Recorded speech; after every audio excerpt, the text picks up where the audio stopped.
સવારનો નાસ્તો હોય કે છોકરાઓના લંચ બોક્સ બનાવવું હોય, આપણે પહેલેથી કોઈ બી તૈયારી કરવાની જરૂર નથી, ઝટપટ બની જતો આ નાસ્તો એકવાર જરૂરથી ટ્રાય કરજો. આપણે આજનો નાસ્તો જે છે પોહામાંથી બનાવવાના છીએ. એના માટે 1 વાટકી જેટલું આપણે પોહા લઈ લઈશું. ઘરની કોઈ બી 1 વાટકીનું માપ આમાં આપણે સેટ કરીને લઈ શકીએ છીએ. હવે પોહાને આપણે સરસ રીતે ચારી લઈશું, જેથી એની અંદર જે બી માટી વગેરેનું કે પાવડર વગેરેનું ભાગ હોય એ બધું નીકળી જાય. પછી આપણે એને ડાયરેક્ટ મિક્સર જારમાં લઈ લઈશું. મિક્સર જારમાં લઈને એને સરસ રીતે ક્રશ કરીને એનું આપણે પાવડર બનાવી દેવાનું છે. જેવી રીતે સોજી હોય છે ને, બસ એવું જ એનું પાવડર બનીને રેડી થઈ જાય છે. જો કે આવી રીતે હવે એને એક મોટા વાસણમાં લઈ લઈશું. જેટલા પોહા લીધા હતા એટલી જ આપણે 1 વાટકી જેટલી સૂજી લેવાની છે. કોઈ બી 1 વાટકી માપી લેવાની, એ જ વાટકીના માપથી આપણે બધી વસ્તુ લેવાની છે. હવે 1/4 વાટકી જેટલું આપણે અહીંયા ચોખાનો લોટ લીધો છે. જો કદાચ તમારી જોડે ચોખાનો લોટ ના હોય તો એની જગ્યાએ તમે બેસનનો લોટનો ઉપયોગ પણ કરી શકો છો.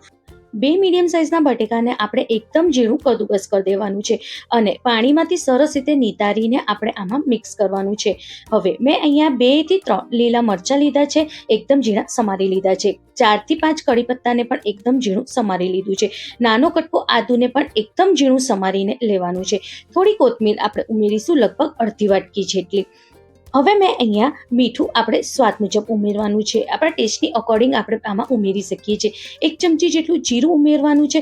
અડધી ચમચી જેટલું કાળા મરીનો પાવડર ઉમેરવાનો છે. બસ આનાથી વધારે આપણે કોઈ બી મસાલા કરવાની જરૂર નથી. હવે બધાને સરસ રીતે આપણે મિક્સ કરી દઈશું. આમાં જે મેં લીલા મરચાં ઉમેર્યા છે એ આપણે આપણા ટેસ્ટના અકોર્ડિંગ પણ ઉમેરી શકીએ છીએ. હવે 1/4 ચમચી જેટલું આપણે ખાવાનું સોડા ઉમેરીશું. ફરીથી બધાને સરસ રીતે મિક્સ કરી દઈશું અને થોડું થોડું પાણી ઉમેરતા જઈશું અને સરસ કાઠો લોટ બાંધીને આપણે રેડી કરવાનું છે. બહુ વધારે પડતો પોચો લોટ ના હોવો જોઈએ. જેવી રીતે આપણે પરોઠાનો લોટ બાંધીએ છીએ, બસ એવો જ લોટ બાંધીને આપણે રેડી કરવાનું છે. રોટલી જેટલો ઢીલો લોટ ના થવો જોઈએ, એની વાતની આપણે ખાસ ધ્યાન રાખવાની. બસ આવી જ રીતે મસળતા આપણે એક સરસ લોટ બાંધીને આપણે રેડી કરી દેવાનું છે. જો કંઈક આવી રીતે જ્યારે આપણે લોટ બાંધી દઈએ ને, પછી એની ઉપર થોડું આપણે તેલ લગાવી દેવાનું. તેલ લગાવ્યા પછી એને સાઈડમાં થોડીક વાર મૂકી દેવાનું સેટ કરવા માટે. ત્યાં સુધી એની જોડે ખાવા માટે સરસ આપણે ચટણી બનાવી દઈએ.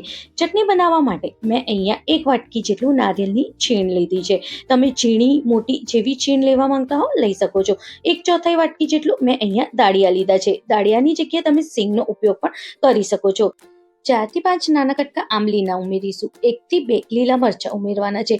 લીલા મરચાં જેટલા તીખાસ ખાતા હોય ચટણી એ પ્રમાણે ઉમેરવાના. નાના છોકરા માટે બનાવતા હો તો સ્કીપ પણ કરી શકો છો. હવે થોડીક જ કોથમીર લેવાની છે અને એને પણ આપણે તાડકા સાથે ઉમેરવાની છે. કોથમીરને પહેલા આપણે સરસ રીતે વોશ કરી લેવાની, કોરી કરવાની અને પછી ઉમેરવાની. 1/4 ચમચી જેટલી હિંગ અને મીઠું આપણે આમાં સ્વાદ મુજબ ઉમેરવાનું છે. હવે બધાને આપણે મિક્સર જારમાં લઈ લઈશું અને આમાં જરૂરત મુજબ આપણે પાણી ઉમેરવાનું છે. જેટલી ઘટ કે ઢીલી ચટણી જોતી હોય એ પ્રમાણે પાણી ઉમેરવાનું. મારું લગભગ આમાં અડધો ગ્લાસ જેટલું પાણી ગયું છે, કારણ કે જેટલી ઢીલી ચટણી જોતી હોય ને એ પ્રમાણે આપણે આમાં પાણી ઉમેરી શકીએ છીએ. અને જો એક આવી રીતે ચટણી બનીને રેડી થઈ જશે. હવે આને આપણે એક વાટકામાં લઈ લઈશું અને ચટણી જે ચોટી હોય એમાં થોડું પાણી ઉમેરીને એ પણ લઈ લે સરસ રીતે મિક્સ કરી દઈશું. હવે એક સરસ તડકો રેડી કરીશું. 2 ચમચી તેલને આપણે સરસ રીતે પહેલા ગરમ કરી દઈશું. અડધી ચમચી જેટલું રાઈ, 1/4 ચમચી જેટલું હિંગ, 1 ચમચી જેટલું અડદ દાળ અને 8 થી 10 નંગ જેટલા આપણે કડી પત્તા લઈશું. બધાને સરસ રીતે આપણે શેકી લેવાનું છે.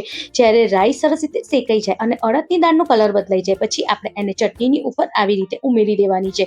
હવે અત્યારે આપણે એને હલાવવાનું નથી. વઘાર કર્યા પછી એને ઢાંકીને સાઈડમાં મૂકી દેવાનું. જ્યારે આપણે ખાવાનું હોય ત્યારે જ આપણે એને સરસ રીતે મિક્સ કરવાનું.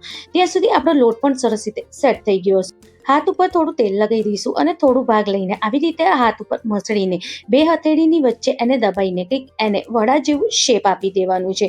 જો કંઈક આવી રીતે 2 હથેળીની વચ્ચે દબાઈએ ને તો કંઈક આવી રીતે વડા જેવું શેપ આવી જાય. હવે ખાસ કરીને એની જે કિનારો છે એ ફાટવી ના જોઈએ, એટલે એને સરસ રીતે પેક કરી દેવાની.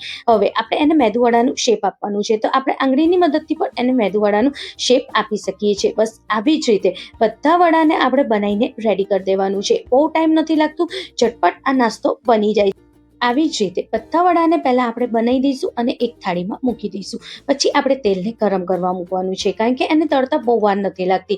તેલ જ્યારે થોડું ગરમ થાય પછી આપણે જેટલા કઢાઈમાં આવે એટલા જ આપણે વડાને તળવા મૂકવાનું છે. બહુ વધારે પડતા વડા નથી ઉમેરવાના અને ખાસ કરીને આપણે મીડિયમ ગેસ ઉપર જ એને તળવાનું છે, જેથી જે વડા છે એ અંદરથી પણ સરસ રીતે કૂક થઈ શકે. બસ ઉલટ પુલટ કરતા જવાનું અને એકદમ સરસ ગોલ્ડન બ્રાઉન થાય અને એકદમ સરસ ક્રિસ્પી થાય ત્યાં સુધી આપણે આને ફ્રાય કરવાનું છે. અને જુઓ, જ્યારે આપણે એને સરસ રીતે ફ્રાય કરી લઈએ ને તો કેટલા સરસ વડા દેખાય છે ને. પહેલાંથી ના આપણે કોઈ દાળને પલાળવાની જરૂર છે કે ના દાળ ચોખાને પીસવાની જરૂર, એના વગર ઝટપટ આપણો આ નાસ્તો બનીને રેડી થઈ જાય છે. આને તમે છોકરાઓના લંચ બોક્સ હોય કે સવારનો નાસ્તો આસાનીથી બનાવી શકો.